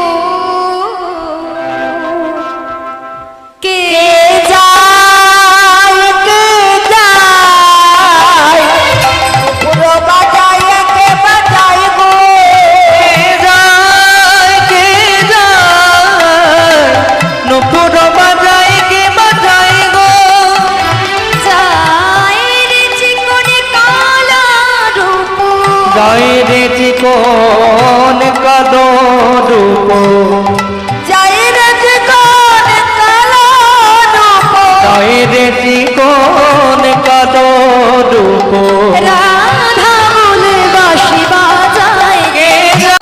আছাড় খেয়ে পড়ল চন্দ্রাবলী গোবিন্দের চরণ। বধূ, বধূ, গোবিন্দ মানে কে? কে কে অমন ভাবে আমার চরণটা জড়াই ধরলে? কে গো, একবার বদন তোলো। চন্দ্রাবলী বদনটা তুলে বলে, বধূ কে? চন্দ্রা, চন্দ্রা আমার চরণ ধরেছ, ছেড়ে দাও, ছেড়ে দাও চন্দ্রা, ছেড়ে দাও। বধূ গো, কবে থেকে আমি তোমার জন্য আমার কুঞ্জটা সাজিয়ে বসে আছি, আজও কি তুমি আমাকে উপেক্ষা করে চলে যাবে বধূ? আমি যে আজ তোমার চরণ ছাড়বো না। না না চন্দ্রা, আমি একজনকে প্রতিশ্রুতি দিয়েছি, আমাকে তার কুঞ্জে যেতে হবে, তুমি আমার চরণটা ছেড়ে দাও না বধূ, তুমি অমন করে আমায় দূরে সরিয়ে দিও না। আমি যে আজ তোমার সেবা দিতে চাই বধূ, প্রত্যেকদিন কুঞ্জ সাজিয়ে অপেক্ষা করি, কিন্তু তোমার দেখা পাই না। আজকে যখন পেয়েছি আমি আর তোমায় ছাড়ব না। আহা, উপেক্ষা করতে পারলো না মা, চন্দ্রাবলীকে কিছুতেই উপেক্ষা করতে পারলো না ভগবান কৃষ্ণ। চলে গেল চন্দ্রার হাতটা ধরে কর ধারণ করে, কিন্তু চন্দ্রাবলী কিন্তু কৃষ্ণ সেবার কিছু জানে না মায়েরা। বৃন্দাবনে রাধারানীর মতো কৃষ্ণ সেবা কেউ জানতো না, কিন্তু সেক্ষেত্রে সেটা হয়েও গোবিন্দ কিন্তু চন্দ্রাকেও উপেক্ষা করতে পারল না। কেন জানো মায়েরা? ভক্ত যদি একবার ভগবানকে ডাকে না, ভক্ত যদি ভগবানকে ডাকে, ভগবানকে ডাকতে ডাকতে ডাকতে ডাকতে যদি একবার দর্শন পেয়ে যায়, তাহলে একবার যদি ভক্তের ডাক কর্ণে পৌঁছায়, এরপর যতবার ভক্ত ডাকবে ভগবান ততবার সাড়া দেবে। তাহলে যদি বলেন কেন, চন্দ্রা কি আগেও ভগবানকে ডেকেছে? হ্যাঁ। এই চন্দ্রাবলী কে জানেন বাবা?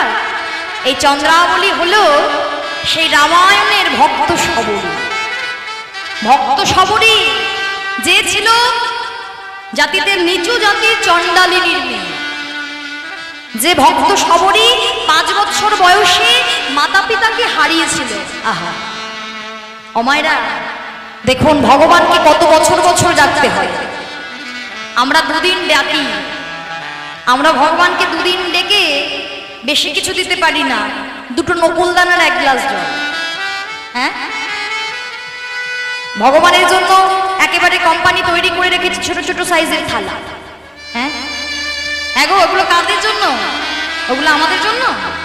আমাদের জন্য বড় থালা, ভগবানের জন্য ছোট থালা। কেন?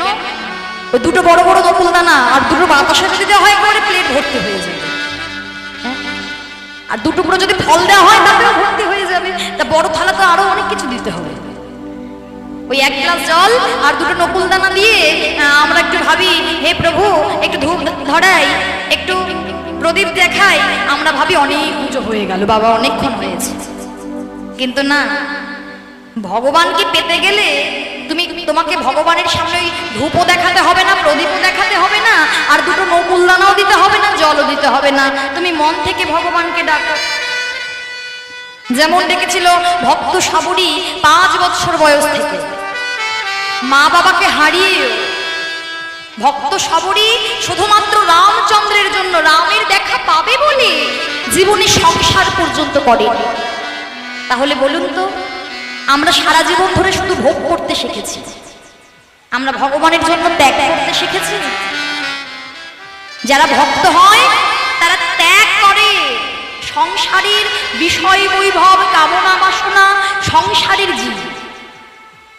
আমরা কি করি? আমরা প্রত্যেকদিন আমরা ভোগ করতে শিখেছি যে ভগবান আরো দাও, আরো দাও, আমি সঞ্চয় করব, আমি ভালো থাকবো, আমার যারা পরে ছেলে মেয়ে আছে তাদের জন্য কিছু করে রাখবো, তারা ভালো থাকবে, সঞ্চয় করে যাচ্ছে। সেই সঞ্চয় আমার ভোগে নাও লাগতে পারে, কিন্তু আমরা সে কথা চিন্তা করি না। কিন্তু যারা ভক্ত হয় না বাবা, ভক্ত যদি রাজ পরিবারে জন্মগ্রহণ করে, এমন অনেক ভক্ত আছে যারা জমিদারের ঘরে জন্মগ্রহণ করেছে, কিন্তু ভগবানকে পাওয়ার জন্য তারা তাদের জমিদারি, ধন সম্পদ, বিষয় বৈভব, নিজেদের আপন মানুষ সব ছেড়ে দিয়ে বৃন্দাবন ধামে চলে গিয়েছে ভগবানকে পাবে বলে। নিতাই গৌর। অর্থাৎ ভগবানকে পেতে গেলে তোমাকে ভোগ নয়, তোমাকে ত্যাগ করতে হবে। আর এই ভক্ত সবরী ছোটবেলা থেকে তার একটা বাসনা, আমাকে যদি বাঁচতে হয় আমি রামের জন্য বাঁচবো। কোনোদিন সংসার করেনি, কিন্তু তার মনে আশা, তার মনে কিন্তু বিশ্বাস ছিল যে একদিন রাম আমার এই ভাঙা কুঠিরে আসবে। আর দেখবেন মা, হ্যাঁ তো অনুরাগ ওই কুলগুলো পেরেছে, আঁচলে বেঁধে নিয়েছে, আর আঁচলে বেঁধে লাঠিটা নিয়ে ঘোরাতে ঘোরাতে যাচ্ছে ভগবানের কাছে তাকে সেবা দেবে। কিন্তু পথে যেতে যেতে মনে মনে ভাবলো, তাই তো, যে ভগবানকে দেখতে পেলে ভক্তরা রাজভোগ বদনে তুলে দেয়, যে ভগবান রাজভোগ ছাড়া কিছুই সেবা করতে জানে না, আর আজকে আমার মতো অভাগী তার বদনে কুল তুলে দেবে গো। কোন ভক্ত কোনোদিনও ভগবানের বদনে কুল তুলে দিতে পারে না, কিন্তু আমার কাছে তাকে দেওয়ার মতো কিছুই নেই। তাহলে আচ্ছা, এই শক্ত কোলগুলো কি করে আমার প্রভু সেবা করবে, কি করে তার বদনে তুলে দেব? সে তো রাজা, আবার মনে মনে বলছে কেন দেব না, কেন দেব না? তুমি আমায় যেমন দিয়েছো তুমি আমার কাছ থেকে তেমনই তো পাবে। এটাই হলো ভক্তি বাবা, এটাই হলো ভক্তি। আপনি যত ধনী ধনী হন না কেন, আপনি যদি সন্তানদেরকে বলতে পারেন বাবা এটা তুই চাইছিস, তুই চিন্তা করিস না, তোকে তিনি দেবেন, ভগবান কৃপা করলে তবেই তুই পাবি। আমরা কি বলি, আমি দেব, আমার সন্তানকে আমি সব দেব, সব সুখী সুখী করব, এটা তো হলো অহংকার। আর যে ভক্ত বলতে পারে বাবা যদি তিনি দেন, যদি তিনি কৃপা করেন তবেই তুমি পাবে, তিনি দেবেন, তার উপরে ছেড়ে দিতে হবে, তিনি না চাইলে তো কেউ দিতে পারবে না। তাই সবরই মনে মনে বলছে প্রভু তুমি যেমন দিলে তেমনই তুমি পাবে, আমি কোথায় পাবো? এই বলি ভগবানের বদনে তুলে দিতে যাবে আর মনে মনে ভাবছে আহা কুলটা আমাকে নিজেকে সেবা করতে হবে না, দেখতে হবে না কুলটা মিষ্ট আছে কি টক আছে। তাহলে কতটা অনুরাগ দেখুন মায়েরা, ভগবানের বদনে কুল তুলে দেওয়ার আগে নিজের বদনে কুলটা দিচ্ছে। যে কুলটা টক সেই কুলটা কিন্তু ছুঁড়ে ফেলে দিচ্ছে, আর যে কুলটা খুব মিষ্ট সেটা নিজে অর্ধেক আর ভগবানের বদনে তুলে দিচ্ছে। তুলে দিয়ে বলে প্রভু আমার তো তোমাকে দেবার মতো কিছু নেই গো, আজকে তুমি আমায় যতটা দিলে আমি ততটুকুই তোমার বদনে তুলে দিতে পারলাম। ও প্রভু এই জগতে আমাদের কারোরই তোমাকে কিছু দেবার নেই, তাই গো প্রভু তুমি কৃপা করে সেবা করো প্রভু। কিন্তু ভগবান সেবা করছে দু নয়ন ধারায়, যেন ধরা ভেসে যাচ্ছে, নয়ন জলে রামচন্দ্র বহু ভাষায় কাঁদছে, ভক্তের অনুরাগ দেখে ভক্তের ভালোবাসা। লক্ষণ এসে বলে ছি ছি ছি ছি দাদা, তুমি অযোধ্যার রাজা হয়ে রামচন্দ্র হয়ে তুমি নাকি একটা নিচু জাতি চণ্ডালিনীর মুখের এঁঠো ফুল খাচ্ছ, ফেলে দাও। ছি ছি ছি ছি ছি, সবাই দেখলে বলবে কি দাদা তুমি ফেলে দাও, আমি তোমাকে ভালো করে এনে দিচ্ছি। এখন নারী নারী লক্ষণে না, তুই শুধু ওই সবরীর বাইরের ভাবটাই দেখলি, ওর অন্তরের অনুরাগটা দেখলি না। ভক্তিতে ডাকিলেও আমি চণ্ডালের হই, অভক্তিতে ডাকিলেও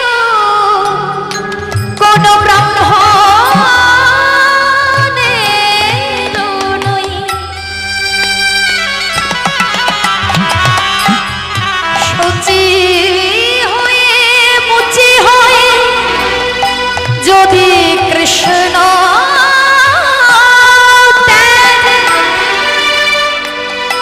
মুচি হয়ে শুচি হয় যদি কৃষ্ণ ভজে। চন্দ্রা বলে আহা সাবরে কেঁদে কেঁদে বলে প্রভু তুমি আমায় যা দিয়েছ আমিও তোমার বদনে তাই তুলে দিলাম, তাই তুমি কৃপা করে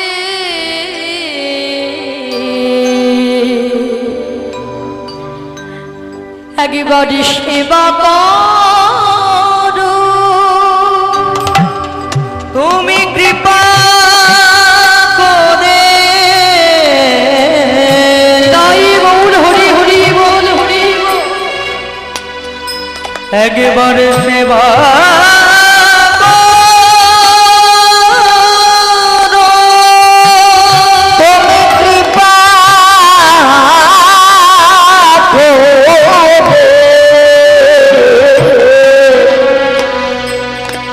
সেবা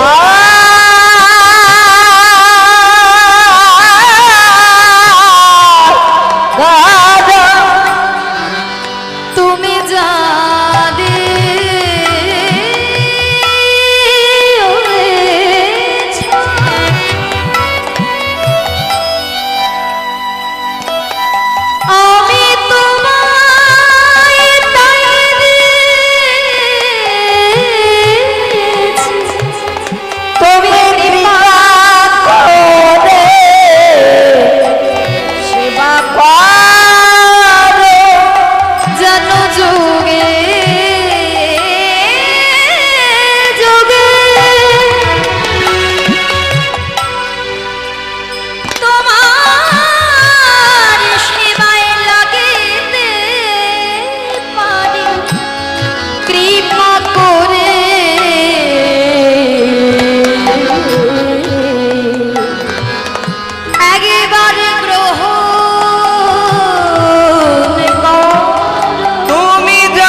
আমি তাই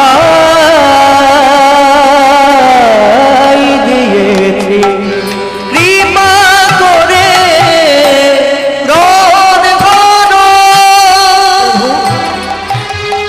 আমার মনের বাসনা পূর্ণ হলো না, এখন আমার বৃদ্ধ বয়স, ভগবানকে ভুলে যাব। এর জন্য বারে বারে হরিবাসরে আসবেন, যতক্ষণ পারবেন হরি কথা কৃষ্ণ কথা মন প্রাণ দিয়ে আস্বাদন করুন, তবেই তো ভক্তি আসবে। তাই সেই সবরই হলেন চন্দ্রাবলী, যার জন্য অপেক্ষা করতে পারেনি, আর পরাণ বধূকে কাছে পেয়ে মনের মতো করে সুন্দর করে সাজিয়ে দিলেন। বিভিন্নভাবে সাজিয়েছেন বাবা। চন্দ্রাবলী নিজের নীল শাড়িটা ভগবানকে পরিয়ে দিয়েছে। ভগবানের কপালে কি থাকে? তিলক থাকে, চন্দন থাকে, আজকে পরিয়েছে সিঁদুর।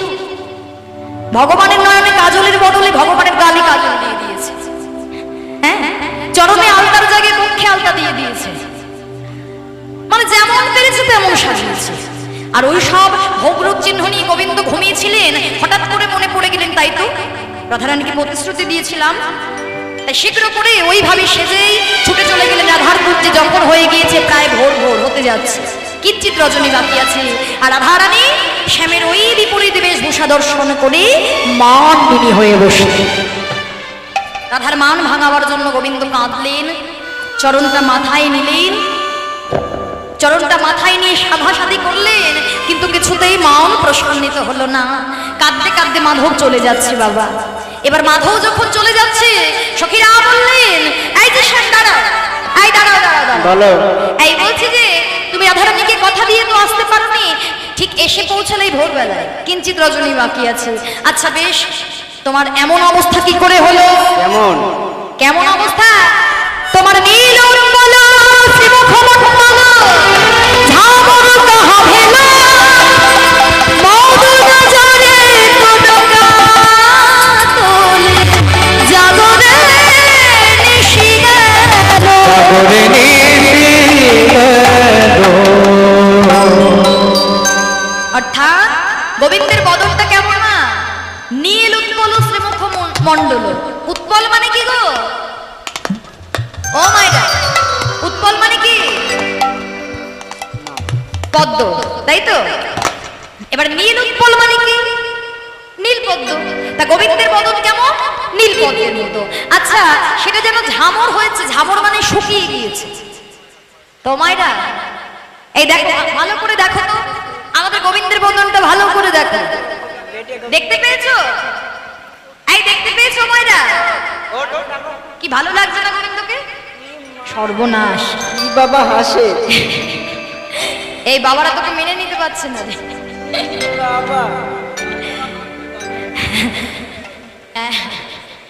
হ্যাঁ, ওই তো, ওগুলো ওই যে পশম। বলছে ওগুলো পশম। তো মায়েরা বলো, ওর চোখ মুখটা একটু বসে গিয়েছে না? হ্যাঁ, বসে গিয়েছে তো। হ্যাঁ, আচ্ছা তোমার কেন চোখ মুখটা অমন হয়েছে? আরে ওটা ব্যাপার না, আসলে গত নিশীতে আমার ভীষণ জ্বর এসেছিল, পুরো মদন জ্বর, সেই কারণে সারা নিশি ঘুমাতে পারিনি, ওই জন্য এই অবস্থা। বুঝতে পেরেছে? আমার জ্বর হয়েছিল। তা জ্বর হলে কি হয়? দেখবে চোখ চোখটা শুকিয়ে যায়, এর জন্য চোখ মুখ শুকিয়ে গিয়েছে। বাহ, সে না হয় বোঝা গেল। তা এতদিন ধরে জানতাম নীল শাড়ি তুহু বহিরলি পিতব্য বড় কাহা ছড়ি, মানে ভগবান কি রঙের বসন করতে ভালোবাসে বলো তো মায়েরা? কি রঙের বসন করে গোবিন্দ?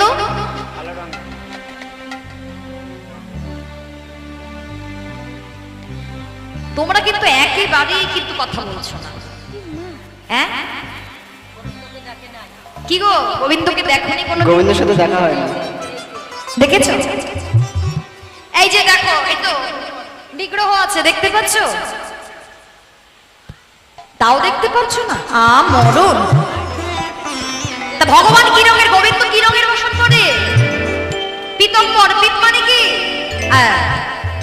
ভালো করে শোনো, হলুদ রঙের বসন করে। মনে থাকবে না? মনে থাকবে তো? ও বলো, মনে আর থাকে না, সংসারে এলাম গেলাম ঘুমালাম, খুব চাপ। হ্যাঁ খুব চাপ রে, খুব কাজ তো। হ্যাঁ, গোবিন্দ তাহলে হলুদ বসন করে, তাই তো? তা আজকে তুমি নীল বসন কেন করেছো? আরে এই বসন তো আমার নয়, কার বসন? এ তো বলাই দাদার বসন। বলাই দাদার বসন তোমার কাছে কি করে ওই এলো? গত নিশীতে আমরা তো একসঙ্গে স্মরণে ছিলাম, এবার তাড়াতাড়ি উঠে আসতে গিয়ে পাল্টাপাল্টি হয়ে গেছে। বুঝতে পেরেছেন?